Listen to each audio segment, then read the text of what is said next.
নমস্কার, সাবনাভিক নিউজ নেটওয়ার্কে স্বাগত। গতকাল পূর্ব বর্ধমানের মেমারিতে দম্পতির হাড়হিম করা খুনের ঘটনা প্রকাশ্যে আসতেই শিউরে উঠেছিল গোটা বাংলা। নিজের বাড়ির সামনে থেকে উদ্ধার হয় এক বৃদ্ধ ও বৃদ্ধার ক্ষতবিক্ষত দেহ। মৃত দম্পতিদের নাম হাজী মুস্তাফিজুর রহমান ও মুমতাজ পারভিন। মা বাবাকে নৃশংসভাবে খুনের পর গা ঢাকা দেয় ছেলে হুমায়ুন কবির। তবে এখানেই শেষ নয়। ওই দিন রাতের বেলা বনগাঁতে মাদ্রাসার মধ্যে ঢুকে ধারালো অস্ত্র দিয়ে হামলা চালানোর অভিযোগের ঘটনায় ফের খবরের শিরোনামে চলে আসে হুমায়ুন কবির। কিভাবে, শুনুন তাহলে। সূত্রের খবর, মাদ্রাসায় আজান শেষ হওয়ার পর আচমকা এক যুবক ভেতরে ঢুকে এসে শিক্ষক ও পরিচারকদের ওপর প্রাণঘাতী হামলা চালায়। ঘটনায় আহত 4 জনকে বনগাঁ মহকুমা হাসপাতালে ভর্তি করা হয়েছে। খবর পেয়ে ঘটনাস্থলে পৌঁছে অভিযুক্তকে হাতে নাতে গ্রেপ্তার করে বনগাঁ থানার পুলিশ। অভিযুক্তকে তাদের হাতে তুলে দেওয়ার দাবি জানায় স্থানীয়রা এবং বিক্ষোভ দেখাতে শুরু করে। পরিস্থিতি নিয়ন্ত্রণে আনতে বনগাঁ থানার পুলিশ জেলার বিশাল পুলিশ বাহিনী মোতায়েন করা হলেও প্রবল ধস্তাধস্তিতে আহত হন বনগাঁ থানার আইসি শিবু ঘোষ। পরবর্তীতে স্থানীয়রা এসে থানা ভাঙচুর করলে অবশেষে পুলিশ লাঠিচার্জ করে।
বনগাঁ পুলিশ সুপার জানান, অভিযুক্ত ব্যক্তির নাম হুমায়ুন কবির, বাড়ি বর্ধমান।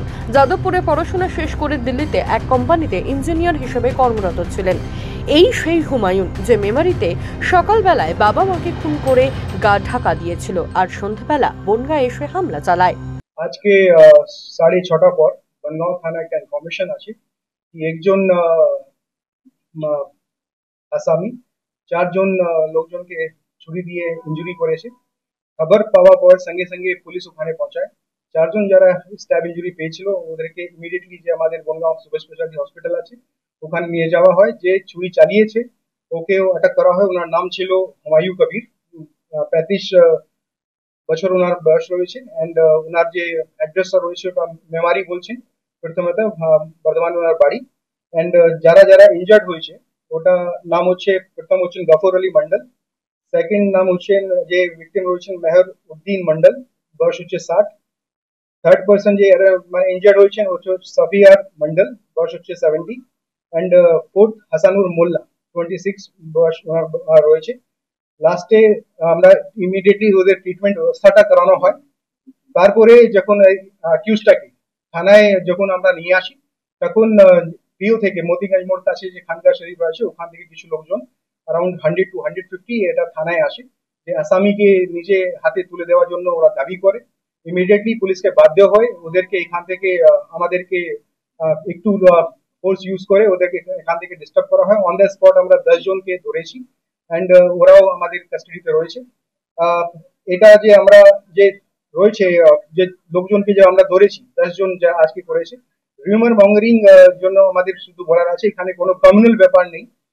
যারা যে কমিউনাল একটা যে রটানোর চেষ্টা করছে এটা আমি সবাইকে আপনাদের মাধ্যমে জানাতে চাইবো দ্যাট কোনো যেন রিউমার মঙ্গারিং কান দেবে না। পুলিশ স্ট্রিক্ট অ্যাকশনটা নিয়েছে অ্যান্ড যদি কেউ যদি লকে নিজে হাতে নেয় একদম স্ট্রিক্টলি পুলিশ ডিল করবে। আমার কাছে এখনই যে ইনফরমেশনটা এসছে এই যে অ্যাকিউজড হুমায়ুন কবির, যে যার বয়স হচ্ছে 35, যে স্ট্যাব ইঞ্জুরি করেছে, ছুরি দিয়ে যে লোকজনকে মেরেছে, ও নিজেই আজকে সকালে সকালে খুবই ভোরের দিকে বর্ধমানে যেখানে অ্যাড্রেস হচ্ছে কাজীপাড়া, ওখানে ওয়ার্ড নাম্বার 11 নিজে বাবা, যিনার নাম হচ্ছে হাজি মুস্তাফিজুর রহমান, বয়স হচ্ছে ওনার 65, অ্যান্ড নিজে মা মোতাজ বেগম, ওদেরকেও খুব মানে মার্ডার করে ওখান থেকে পালিয়ে এসেছে সকালে সকালে, বিভৎস ভাবে ও মার্ডার করেছে। আমরা কনসার্ন যে পুলিশ স্টেশন আছে, কনসার্ন যে ডিস্ট্রিক্ট আছে, ওনাকেও জানিয়েছি। কালকে এটা আসামিকে কাস্টাডি নেওয়া পরে আমরা কালকে কোর্টে ফরওয়ার্ড করব। আর যারা যারা যে আজকে থানায় এসে যে রিসেপশন ডেস্কটাকে ভাঙচুর করেছে ওনাকে কালকে ফরওয়ার্ড করা হবে। আপনার মাধ্যমে আবার আমি বলতে চাই, এখানে কমিউনাল অ্যাঙ্গেল কিছু নেই, এটা রিউমার মঙ্গরিং কেউ করতে যাবেন না। যদি কারো কোনো কিছু যদি কমপ্লেন থাকে, we are committed to take we are this thing, আমরা খুবই স্ট্রিক্টলি অ্যাকশনটা নেব। বুধবারের ঘটনায় থানায় ভাঙচুর করার অপরাধে 10 জনকে গ্রেপ্তার করেছে বনগাঁ থানার পুলিশ। অভিযুক্ত হুমায়ুন সহ বাকিদের আজ বনগাঁ আদালতে তোলা হয়েছে। শান্তনু বিশ্বাস, সাপনাভিক নিউজ, বনগাঁ। সমস্ত খবরের আপডেট জানতে লাইক করে সাবস্ক্রাইব করুন সাপনাভিক নিউজ। সেই সঙ্গে বেল বাটন প্রেস করতে ভুলবেন না।